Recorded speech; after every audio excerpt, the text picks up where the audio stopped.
Протести вокруг резиденції з Лукашенком. Лукашенко притягувався дітей у Пакистані. Диктатор знову погрожає світу. Места готовы дислокации когда? Пяткевич про новую ядровую зброю. Чиновники гадали, чому збожжя не додали. Вітаємо, сябри! У нас черговий випуск новин. Про гэта і іншыя падзеі ў нашым сённяшнім выпуску. Дарэчы, сённяшні выпуск у нас юбілейны, 100-й. З панядзелка па сераду Лукашенко наведаў з афіцыйным візітам Пакістан. Асноўны дзень візіту прыпаў на ўторак 26 лістапада. Якраз у гэты час у сталіцы краіны Ісламабадзе праходзілі масавыя пратэсты апазіцыі, якія перайшлі ў сутычкі з паліцыяй і вайскоўцамі. З абодвух бакоў ёсць загінуўшыя і пацярпелыя. Праўда, прэс-служба Лукашэнкі пра гэта ніяк не згадвала. Сам візіт ніяк не паўплываў на пратэсты, але канспіролагі могуць убачыць дрэнную прыкмету. Прыляцеў Лукашенка і прывёз з сабой рэвалюцыю. Але Лукашенка і тут убачыў злыя інтрыгі англасаксаў, дадаўшы да іх суседнюю з Пакістанам Індыю. В Тихоокеанском регионе Соединенные Штаты Америки, Англия, ваш сосед Индия, Австралия, возможно, подключится Япония, Южная Корея, хотят создать некое Тихоокеанское НАТО. Таму он прадказаў Пакістану далёка не светлую будучыню. Вас будут качать, вас постоянно, вас будут нагнетать обстановку. Сам жа ён ужо 30 гадоў касядлаў уладу, а каб яму там сядзелася яшчэ больш трывала, у Пакістане яму падаравалі сядло. Але ці ўдасца яму ўтрымацца ў гэтым сядле, пакуль невядома. Лукашэнку на коне яшчэ не бачылі. Вось нядаўна яму падаравалі княжыцкі меч, зараз сядло, коні ў Лукашэнкі маюцца. Можа, варта скульптарам ужо адліць у бронзе і паставіць у Мінску конны помнік на пустуючым пляцы перад палацам Рэспублікі. Каб пасля пратэстоўцам было што зрынуць. Падчас свайго візіту Лукашенко пабяцаў абуць увесь Пакістан, нягледзячы на тое, што там больш за 240 мільёнаў жыхароў. Чтобы удовлетворить потребности этого населения, в Беларуси есть все для того, чтобы люди жили нормально, были накормлены, обуты, одеты и так далее. Што? А абуваць Лукашенко ўмее.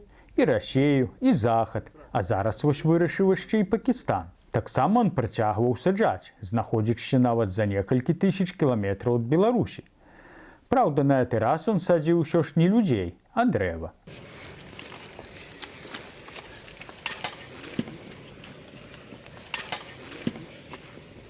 Three times according to Orthodox tradition. У нас 3. 1, 2, 3. У мусульманскай краіне ён па праваслаўнаму звычаю тройчы кінуў у яму зямлю. Тут варта адзначыць, што шмат хто даўно марыць таксама тройчы кінуць у яму 3 прыгаршчы зямлі. З Пакістану Лукашенко накіраваўся ў Казахстан на паседжанне краінаў АДКБ, што праўда, на гэты раз без Арменіі. Там ён выказаў перажыванне за пашырэнне НАТО. Продолжает милитаризироваться восточноевропейский регион, особенно Польша. Идет натофикация Европы и мира в целом. Але новая расійская зброя, на думку Лукашенкі, як холодны душ, усіх паставіла на месца. Это говорит о том, что немножко растерялись. Но оружие хорошее. А калі не спужаюцца гэта арэшніка, Лукашенко прыгразіў размясціць у Беларусі не толькі тактычную, але і стратэгічную ядравую зброю. Я тут старшему брату пошутил, говорю, места готовы дислокации. Когда? Подумаем. Праўда, аказалася, што навейшая цуда зброя – гэта яшчэ савецкія распрацоўкі. Тым часам Белпол выпусціў новае расследаванне, у якім сцвярджаецца, што ядравай зброі ў Лукашэнкі няма, а ўся рыторыка двух дыктатараў – гэта чарговы блеф. Што ж, магчыма, гэта так. Нават хутчэй за ўсё, што так. Але тут усё гэта абвергла намесніца кіраўніка адміністрацыі Лукашэнкі Наталля Пяткевіч. Зрабіла на гэта 27 лістапада на семінары, прысвечаным зваротам грамадзян у дзяржаўныя органы. Цытата. «Тык-ток стаў нашай ядравай зброяй. Мы атрымліваем сотні тысяч праглядаў, але ў 70-80% выпадкаў эту сітуацыю можна было прадухіліць на ранняй стадыі». Канец цытаты. Таму, звяртаючыся да ўдзельнікаў семінара, Пяткевіч заклікала працаваць на апераджэнне. Мы цяпер працуем у жорсткіх умовах, знаходзімся пад мікраскопам, і наша задача не даваць падстаў, каб нашу апрыёры добрую працу выкарыстоўвалі супраць нас. Канец цытаты.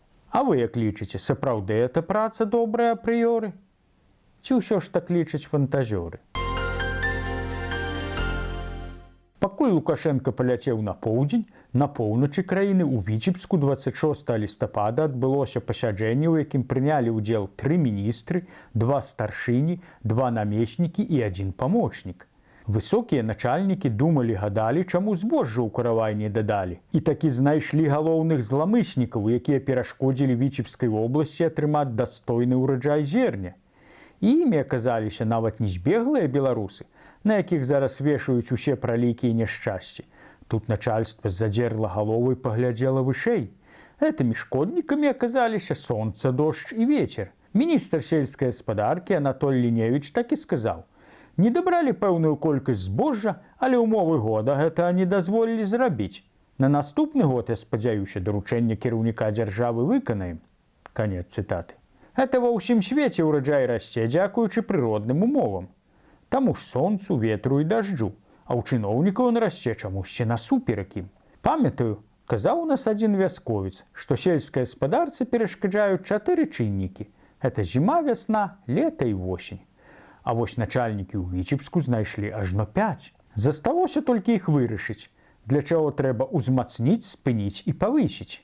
Каб на наступны год сабрацца ізноў, магчыма, ўжо з новым міністрам і старымі праблемамі, якія ў адрозненне ад дысцыпліны і тэмпу дакладна не спыняцца, а ўмацуюцца і павысяцца.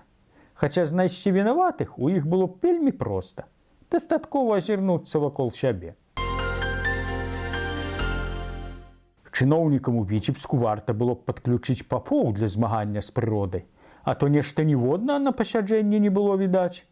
Тут трэба браць у прыклад памежнікаў. Тыя актыўна падключаюць бацюшак для аховы мяжы. Пацалавалі памежнікі крыж, бацюшка прачытаў малітвы, акрапіў воінаў святой вадой, прычым не толькі воінаў, але і самі межы краіны. Цяпер гэтыя межы будуць надзейна пад замком. Ніякая нечысць і набрыць сюды не сунецца. Затое самі на захад ездзяць яшчэ як. А чаму не ездзіць, калі там межы не акрапілі? Наадварот, яшчэ самі і запрашаюць. Вось і катаюцца на захад манашкі Свята-Елісаветінскага манастыра, які актыўна падтрымлівае расейскіх вайскоўцаў ва ўкраіне. Прычым ездзяць туды яны ўжо вельмі даўно. Грошы ж не пахнуць. Гэта ў іх храмах можна прачытаць, што за каталікоў і самагубцаў не молімся. Але на захадзе яны прыкідваюцца божымі авечкамі. Едуць не толькі ў бліжэйшую Польшчу, але і далей на захад. Зараз вось у Бельгію на перадкалядны кірмаш збіраюцца. Прычым арганізатары калядных кірмашоў, куды едуць манашкі, адмаўляюцца верыць у тое, што тыя падтрымліваюць расейскую ваенную агрэсію ва ўкраіне. Тут, так кажуць, ім нешта рабіў вочы, а для іх гэта божая раса. А вось у Беларусі зараз усё заходняе, гэта варожае. Тым больш розныя там пратэстанцкія плыні. Вось у Маларыце суд аштрафаваў на 800 рублёў 71-гадовага пастара Владзіміра Бурштына за тое, што правёў хрышчэнне без дазволу райвыканкама. 8 верасня падчас богаслужэння ў Маларыце 9 чалавек прынялі воднае хрышчэнне. Гэта зафіксавалі камеры відэаназірання, якіх зараз у Беларусі мала менш за людзей, і пастар атрымаў пратакол. Гэта ўжо другі пратакол Владзіміра Бурштына. Першы ён атрымаў у мінулым годзе за казанне ў Драгічыне. Цікава, калі б было магчыма накіраваць беларускіх міліцыянтаў у святую зямлю на 2000 гадоў назад, колькі б пратаколаў яны склалі на святога Яна Хрысціцеля за хрост у Іордані, а колькі б на Хрыста за нагорнае казанне. Шаноўныя сябры, просім вашай дапамогі ў распаўсюджанні беларускага відэакантэнта. Калі для вас это бяспечна, падпісвайце наш канал, стаўце падабайкі або не падабайкі, каментуйце, дзяліцеся гэтым відэа з сябрамі. А мы працягваем. У расейскім ніжнім Тагіле прафсаюз вырашыў адзначыць настаўнікаў даволі своеасаблівым падарункам. Сертыфікатамі на 5000 рублёў, што складае каля $47, для ўсталявання надмагілля.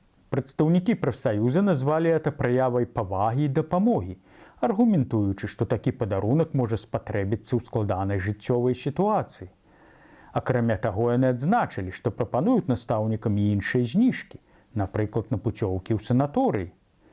Аднак самі педагогі паставіліся да гэтага з недаўменнем.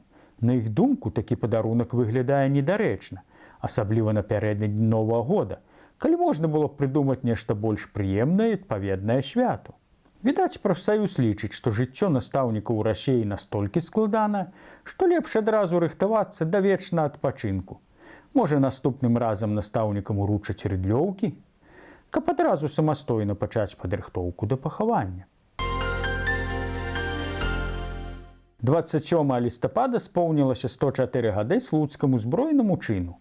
Спробы ўзброенай абароны незалежнасці Беларусі ў раёне Слуцку. Прыкладна месяц беларускія вайсковыя аддзелы, сфармаваныя пераважна з мясцовых сялянаў, трымалі ўладу Беларускай Народнай Рэспублікі ў 15 валасцях і чынілі супраціў савецкім войскам. З гэтай нагоды каля 3 дзясяткаў беларусаў сабраліся ў Варшаве каля помніка Тадэвушу Касцюшку, каб ушанаваць іх памяць і адзначыць Дзень герояў. Перад прысутнымі выступілі ксёндз Вячеслаў Барок, гісторык Ігар Станкевіч, палітык Вячеслаў Сіўчык, прадстаўнікі народаў Якуціі і Чаркесіі, падтрымаў акцыю музыка Піт Паўлаў. Усе выступоўцы адзначылі, што прыйдзе час, калі Дзень герояў будзе шырока адзначацца ў вольнай Беларусі. Што ж, верым, што так і будзе. На этом у нас усё. Да сустрэчы на наступным тыдні ў наступным месяцы. Жыве Беларусь! Слава Украіне!